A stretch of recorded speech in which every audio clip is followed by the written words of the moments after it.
Welcome to ವೀರಶೈವಸ್ kitchen. ಈ ದಿನ ನಾವು ವಾಂಗಿಬಾತ್ ಹೇಗೆ ಮಾಡೋದು ತಿಳ್ಕೊಳ್ಳೋಣ.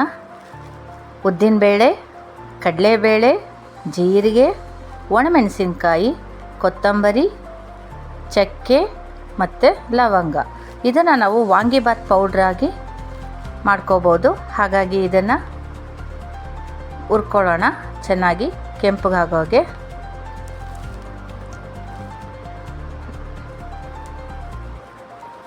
ಈ ಪೌಡರು ನಮಗೆ ರುಚಿನ ಸ್ವಲ್ಪ ಜಾಸ್ತಿ ಮಾಡುತ್ತೆ. ನಾವು ವಾಂಗಿಬಾತ್ ಪೌಡ್ರು ಅಂಗಡಿಯಿಂದ ತರ್ಬೋದು.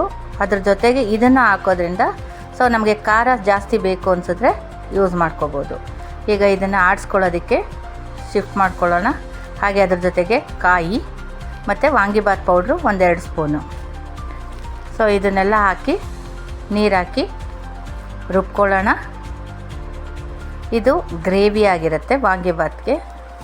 ವಾಂಗಿಬಾತ್ ಸಾಮಾನ್ಯವಾಗಿ ಮಕ್ಕಳುಗಳೆಲ್ಲ ಇಷ್ಟಪಡಲ್ಲ, ಬಟ್ ಈ ರೀತಿ ಮಾಡಿಕೊಡಿ, ಖಂಡಿತ ಇಷ್ಟಪಡ್ತಾರೆ. ಮತ್ತು ಇದು ಐರನ್ ಕಂಟೆಂಟ್ ಇರೋ ಅಂಥದ್ದು ಬದನೆಕಾಯಲ್ಲಿ ತುಂಬ ಒಳ್ಳೆಯದು. ನೋಡಿ, ಇದು ಈ ಥರ ನೈಸಾಗಿ ರುಬ್ಕೊಂಡಿಟ್ಕೊಳ್ಳಿ. ಈಗ ಬದನೆಕಾಯಿನ ಹೆಚ್ಕೊಳ್ಳೋಣ. ಸಾಮಾನ್ಯವಾಗಿ ಬದನೆಕಾಯಿನ ಹಾಗೆ ಹೆಚ್ಚಿ ಬಿಡಬೇಡಿ, ಕಾರಣ ಕಪ್ಪಾಗಿಬಿಡುತ್ತೆ. ಹಾಗಾಗಿ ಒಂದು ನೀರಿನಲ್ಲಿ ಕಟ್ ಮಾಡಿ ಅದನ್ನು ಹಾಕಿ, ಏಕೆಂದರೆ ಇದರಲ್ಲಿ ಕಬ್ಬಿಣದ ಅಂಶ ಇರೋದ್ರಿಂದ ಬೇಗ ಕಪ್ಪಾಗಿಬಿಡುತ್ತೆ. ಇದನ್ನು ನಾವು ಈ ಥರ ಸಣ್ಣ ಸಣ್ಣದಾಗಿ ಹೆಚ್ಕೊಳ್ಳೋಣ. ಎಳೆ ಬದನೆಕಾಯಿ ಆದರೆ ತುಂಬ ರುಚಿ ಇರುತ್ತೆ. ಬಲ್ತಿರೋದು ಬೇಡ, ಯಾವಾಗಲೂ ಎಳೆ ಬದನೆಕಾಯಿಯನ್ನೇ ವಾಂಗಿಬಾತ್ಗೆ ಯೂಸ್ ಮಾಡಿ. ನೋಡಿ, ಈ ಥರ ಸಣ್ಣ ಸಣ್ಣದಾಗಿ ನೀಟಾಗಿ ಹೆಚ್ಕೊಳ್ತಾ ಹೋಗಬೇಕು. ನೋಡಿ, ರೆಡಿಯಾಗಿದೆ. ನಂತರ ಈಗ ಒಗ್ಗರಣೆಗೆ ರೆಡಿ ಮಾಡ್ಕೊಳ್ಳೋಣ. ಮೊದಲಿಗೆ ಬಾಣಲಿಯಲ್ಲಿ ಎಣ್ಣೆ ಹಾಕ್ಕೊಳ್ಳೋಣ. ಎಣ್ಣೆ ಹಾಕಿ ಎಣ್ಣೆ ಕಾದ ನಂತರ ಇದಕ್ಕೆ ಒಗ್ಗರಣೆಗೆ ಸಂಬಂಧಪಟ್ಟದನ್ನು ಹಾಕೋಣ. ಕಡಲೆಬೇಳೆ, ಒಣಮೆಣಸಿನ್ಕಾಯಿ, ಎಳ್ಳು, ಕೊಬ್ಬರಿ ಇವೆಲ್ಲವೂ ಯೂಸ್ ಆಗುತ್ತೆ. ಮೊದಲಿಗೆ ನಾವು ಒಗ್ಗರಣೆಗೆ ಸಾಸಿವೆಯನ್ನು ಹಾಕ್ಕೊಳ್ಳೋಣ. ಸಾಸಿವೆ ಸಿಡಿಬೇಕು ಚಿಟಪಟ ಅಂತ. ಅದಕ್ಕೂ ಮುಂಚೆನೇ ಯಾವ ಪದಾರ್ಥನ ಹಾಕ್ಬಿಡಿ, ಏಕೆಂದರೆ ಸಾಸಿವೆ ಸಿಡಿನಿಲ್ಲ ಅಂದರೆ ರುಚಿ ಕೊಡಲ್ಲ. ಸಾಸಿವೆ ಸಿಡಿದ ಮೇಲೆ ನೀವು ಕಡಲೆಕಾಯಿ ಬೀಜ, ಕಡಲೆಬೇಳೆ ಎರಡನ್ನೂ ಚೆನ್ನಾಗಿ ಎಣ್ಣೆಯಲ್ಲಿ ಫ್ರೈ ಮಾಡ್ಕೋಬೇಕಾಗತ್ತೆ. ಕಡಲೆಕಾಯಿ ಬೀಜ ಇದು ಕೂಡ ಹೆಲ್ತಿ ಫುಡ್ಡು, ಹೆಲ್ತಿ ಆಗಿರುತ್ತೆ. ಇದನ್ನು ಕೂಡ ಮಕ್ಕಳುಗಳಿಗೆ ಆಗಾಗ ನಾವು ತಿನ್ನಿಸ್ತಾ ಇರಬೇಕಾಗತ್ತೆ. ಸಾಮಾನ್ಯವಾಗಿ ಮಕ್ಕಳುಗಳು ಸಪ್ರೇಟಾಗಿ ಕೊಟ್ಟರೆ ಯಾವುದನ್ನು ಮುಟ್ಟಲ್ಲ. ಹಾಗಾಗಿ ಪದಾರ್ಥನ ಅಡುಗೆನಲ್ಲಿ ಸೇರಿಸಿದ್ರಿಂದ ಮಕ್ಕಳುಗಳು ಕೂಡ ಇಷ್ಟಪಟ್ಟು ತಿಂತಾರೆ. ಒಣಮೆಣಸಿನ್ಕಾಯಿ ನಂತರ ಹಾಕಿ, ಯಾಕೆಂತಂದರೆ ಇದು ಉರಿಯುವಾಗ ಹಾಕಿದ್ರೆ ಮೊದಲೇ ಕಪ್ಪಾಗಿಬಿಡುತ್ತೆ ಒಣಮೆಣಸಿನ್ಕಾಯಿ. ಕಡಲೆಬೇಳೆ ಮತ್ತು ಕಡಲೆಕಾಯಿ ಬೀಜ ಎರಡೂ ಸ್ವಲ್ಪ ಕೆಂಪಗಾಗಿದೆ ಅಂದಾಗ ಮೇಲೆ ಹಾಕಿದ್ರೆ ಒಳ್ಳೆಯದು. ಆನಂತರ ನೆನೆ ಹಾಕಿದ್ದಂಥ ಬದನೆಕಾಯನ್ನು ಬಾಣಲಿಗೆ ಹಾಕ್ಕೊಳ್ಳೋಣ. ಹಾಕ್ಕೊಂಡು ಎಣ್ಣೆಯಲ್ಲಿ ಚೆನ್ನಾಗಿ ಫ್ರೈ ಮಾಡಿ, ಏಕೆ ಅಂತಂದರೆ ಬದನೆಕಾಯಿ ಬೇಗ ಬೆಂದೋಗುತ್ತೆ, ಹೆಚ್ಚೊತ್ತೇನು ಸಮಯ ತೆಗೆದುಕೊಳ್ಳೋದಿಲ್ಲ. ಈಗ ನಿಧಾನಕ್ಕೆ ಬೇಯ್ತಾ ಇರಲಿ. ನೋಡಿ, ಈ ಥರ ಸ್ಮೂತ್ ಹಾಕಬೇಕು. ನೀವು ಅದನ್ನು ಚಿವುಟಿದಾಗ ಸ್ಮೂತ್ ಇರಬೇಕು. ಆ ನಂತರ ನೀವು ರುಬ್ಬಿಟ್ಕೊಂಡಿರೋಂಥ ಮಸಾಲೆಯನ್ನು ಹಾಕ್ಕೋಬೇಕಾಗತ್ತೆ. ಹಾಕ್ಕೊಂಡು ಚೆನ್ನಾಗಿ ಮಿಶ್ರಣ ಮಾಡಿ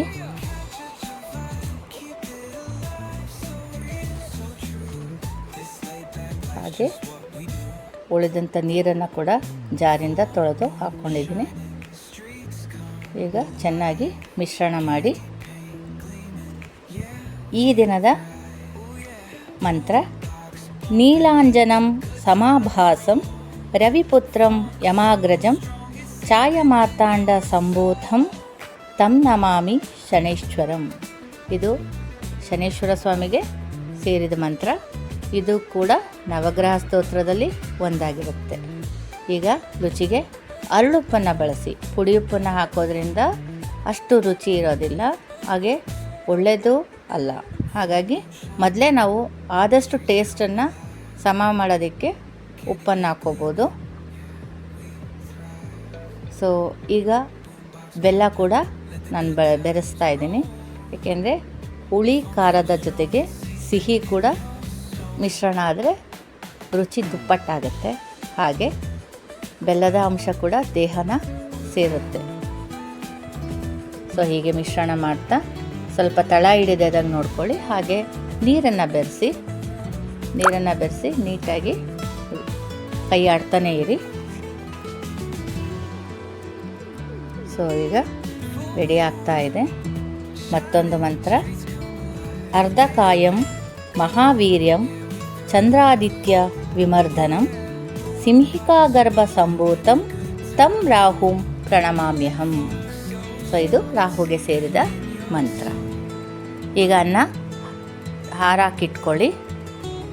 ಸೊ ತಣ್ಣಗಿದ್ದರೆ ಕಲಿಸುವಾಗ ಚೆನ್ನಾಗಿರುತ್ತೆ. ಸೊ ಇದನ್ನು ಮಾಡಿರೋಂಥ ಗೊಜ್ಜನ್ನು ಅನ್ನದ ಮೇಲೆ ಹಾಕಿ ನಂತರ ಕೊಬ್ಬರಿ, ಒಣ ಕೊಬ್ಬರಿ ಹಾಗೆ ಎಳ್ಳು ಇವೆಲ್ಲವೂ ಆಲ್ರೆಡಿ ನಾನು ಎಳ್ಳನ್ನು ಹುರಿದಿಟ್ಟಿರ್ತೀನಿ. ಹಾಗಾಗಿ ಎಳ್ಳನ್ನು ಬೆರೆಸಿ ನೋಡಿ ರೆಡಿಯಾಗಿದೆ. ಹಾಗೆ ರುಚಿ ಸ್ವಲ್ಪ ಏನಾದ್ರು ಕಮ್ಮಿ ಅನಿಸಿದ್ರೆ ಮೇಲೆ ಪುಡಿ ಉಪ್ಪನ್ನು ಸ್ವಲ್ಪ ಹಾಕ್ಕೋಬೋದು. ಸೊ ಇದನ್ನು ಕಲಸಿ ರೆಡಿಯಾಗಿದೆ. ಈಗ ವಾಂಗಿಬಾತ್ ರೆಡಿ. ಬೆಳಗಿನ ತಿಂಡಿಗೆ ವಾಂಗಿಬಾತ್ 5 to 10 ನಿಮಿಷದೊಳಗಡೆ ಖಂಡಿತ ರೆಡಿಯಾಗುತ್ತೆ. ಈ ರೆಸಿಪಿ ಇಷ್ಟ ಆದಲ್ಲಿ ಲೈಕ್ ಮಾಡಿ, ಶೇರ್ ಮಾಡಿ, ಹಾಗೆ ಹೇಗಿತ್ತು ಅಂತ ಕಮೆಂಟ್ ಬಾಕ್ಸಲ್ಲಿ ಹಾಕಿ. ದಯವಿಟ್ಟು ಮರಿದೆ ಸಬ್ಸ್ಕ್ರೈಬ್ ಮಾಡಿ. ನಿಮ್ಮೆಲ್ಲರ ವಿಶ್ವಾಸ ಹೀಗೆ ಇರಲಿ. Thank you for watching this video. ಧನ್ಯವಾದಗಳು.